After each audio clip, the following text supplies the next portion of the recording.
listen, the Iranian foreign minister this afternoon said if the U.S. is serious about negotiations, that you would call up Israel and request that they stop their airstrike. Will you make that request? Well, I think it's very hard to make that request right now. If somebody's winning, it's a little bit harder to do than if somebody's losing.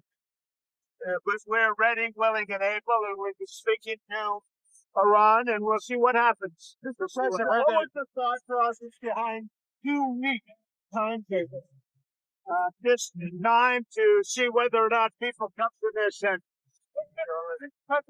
You're in help at all talking to Iranians? No. President Iran doesn't want to speak to Europe. They want to speak to us.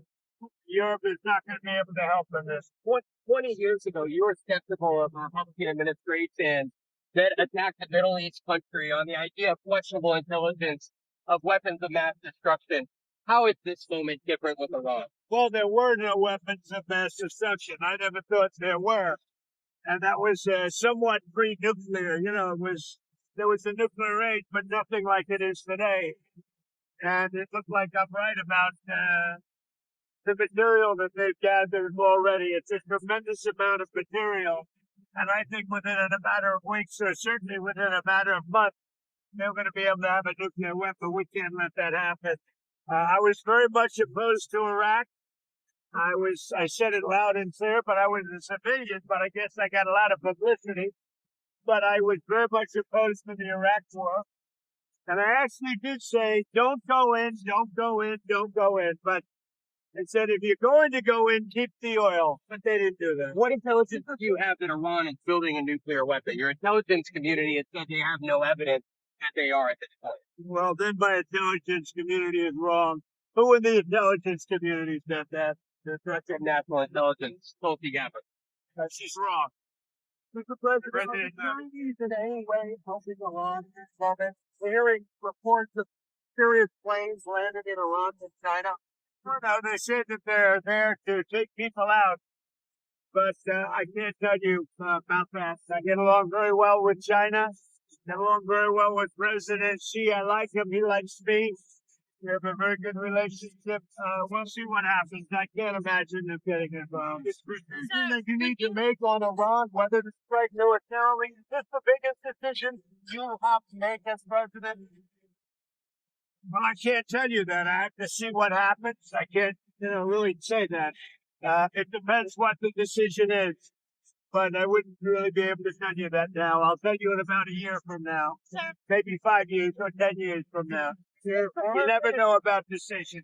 You never really know. Sir, would you support a ceasefire while the negotiations happen? I might, depending on the circumstance. Would you, former Congressman Matt Very hard to stop. I will say this. It's very hard to stop when you look at it. Israel's doing well in terms of war, and I think you would say that Iran is doing less well. It's a little bit hard to get somebody to stop.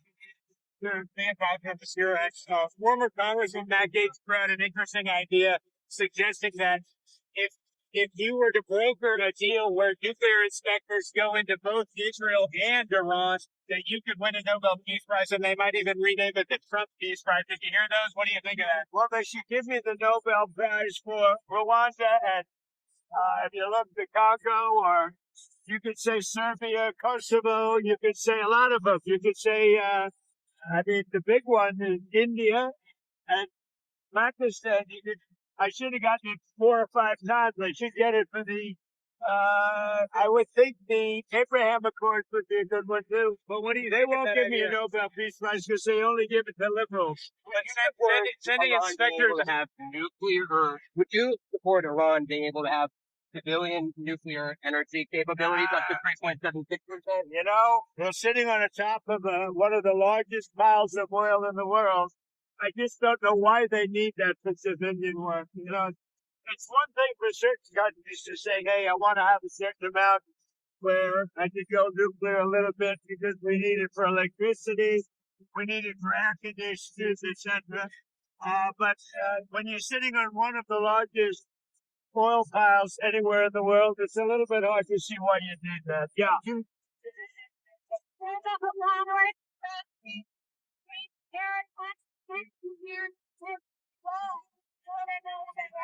We're always concerned about that, and we have to take them out of reverse well. You're even in danger talking to me right now. You know that? You are in danger talking to me right now.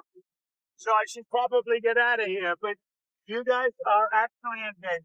Can you believe it? One more on Russia. There's the cases that NATO countries spend 5% of their well, I think they should do that. I don't think we should, but I think they should. We've been supporting NATO so long. In many cases, I believe paying almost 100% the cost.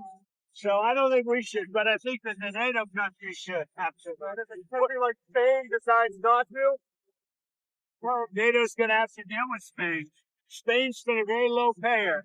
They were always a very low payer.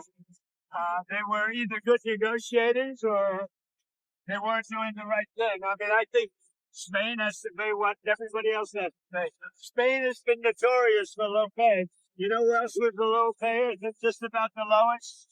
A place called Canada. Because Canada said, why should we pay when the United States will protect us free? And they've been right about that. Is an aerial campaign in Iran enough, or do you need ground force? Well, I'm not going to talk about ground force. The last thing you want to do is ground force. Does Iran have 2 weeks, or did you strike before that? Are you essentially giving them a 2-week timeline? Well, I'm giving them a period of time. We're going to see what that period of time is. But I'm giving them a period of time. And I would say 2 weeks would be the maximum. If there is an attack on U.S. assets, will you promise to conduct a full investigation and make it transparent with the American people before blaming Iran for such an attack? Well, if there's an attack, we'll know almost immediately with modern equipment who made the attack.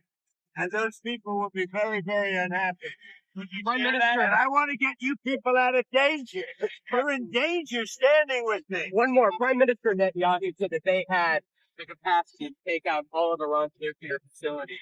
So what role would the U.S. be able to play, and why would they if Israel says that they have all of the ability? Well, I'm not sure he said that, but they really have a very limited capacity. They can break through a little section, but they can't go down very deep. They don't have that capacity. And we'll have to see what happens. Maybe it won't be necessary. Maybe it won't be necessary. Would you like to see Congress pass a bill that bans child transgender surgery?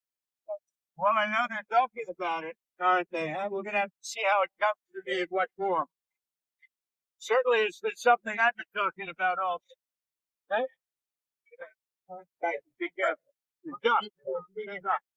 Thank you, everybody.